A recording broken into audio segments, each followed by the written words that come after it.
All right, let's talk about something we've all been through. That feeling of being completely stuck. When you overthink a project so much that you never actually start. Today, we're diving into how to break that cycle of inertia, using some brilliant ideas from Peter Hollins' book, Think Less, Do More. You know that feeling, right? You've got this big, important thing you need to do, but instead of diving in, you just circle it. You think about it, plan it, worry about it, and end up totally paralyzed. Sound familiar? Well, that feeling actually has a name. Inertia. It's this state of inactivity, that feeling of just being completely stuck in the mud. And you know what usually causes it? Overthinking. Putting all this pressure on ourselves to get it perfect right out of the gate. So here's how we're going to break through it today. First, we'll tackle the perfectionism trap. Then we'll get into a really cool idea, why you need action before motivation. After that, we'll load you up with some practical tools for smart action. And finally, we'll look at building systems for peak performance. Let's do this. Okay, first up is a huge one, the perfectionism trap. This is the simple but powerful idea that our obsession with getting things perfect is often the very thing that stops us from getting them done. Just look at this breakdown. It's such a great way to see the mental shift we need to make. Let's say you have to write a big report. Thinking about the perfect report is totally overwhelming, right? The pressure is huge and it just makes you want to procrastinate. But what if you change the goal? What if the goal is just to write one paragraph? Suddenly, it feels achievable. The pressure is off and you can actually start building some momentum. I love this analogy. Think about a little kid learning to walk. Their first step is always wobbly, right? They fall down. A lot. They don't expect to run a 5K on their first try. We need to give ourselves that same grace. Your first draft, your first attempt at anything is going to be imperfect. And that's not just okay, it's necessary.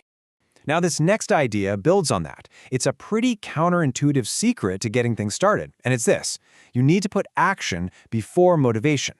This is the core of it, right here. We spend so much of our lives waiting to feel motivated to do something. But what if we've got it all backwards? The book argues that motivation is not the cause of action. It is the result of action. Just let that sink in for a second. It's a total game changer. So how does that actually work? It's this amazing positive feedback loop. It starts when you take one tiny action, even when you're not feeling it at all. That tiny action gives you a small result, which in turn builds just a little bit of confidence. And it's that confidence that sparks real, actual motivation to take the next step. Action literally creates its own momentum. Okay, so we've got the mindset right. Now let's get super practical.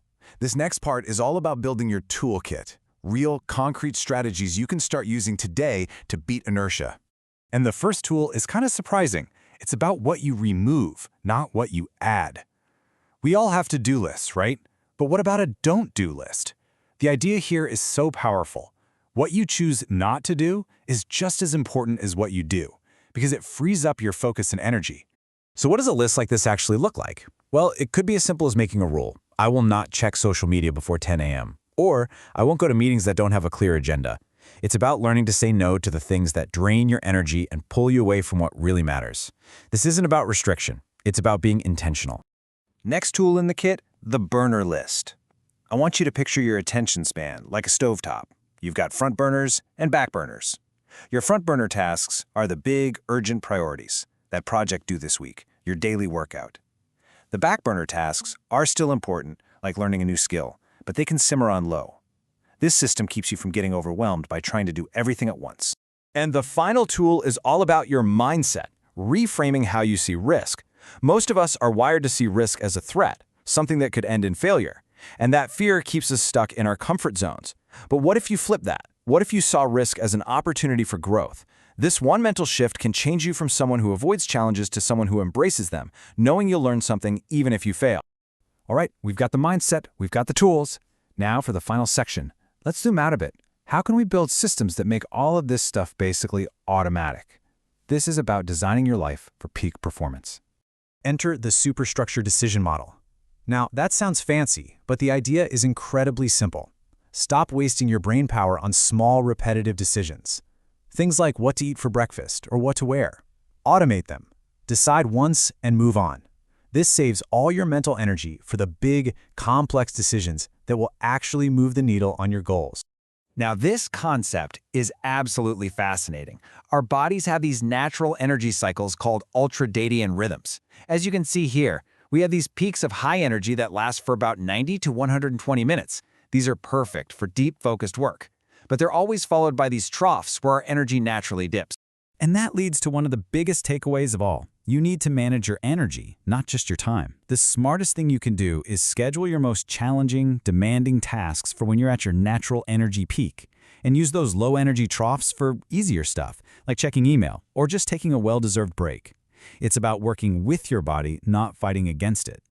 Ultimately, after all the strategies and systems, it really just boils down to this one simple, profound idea.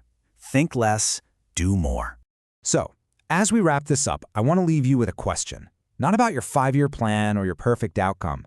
Just, what is one small, tiny thing you will actually do today to break that cycle and just get started?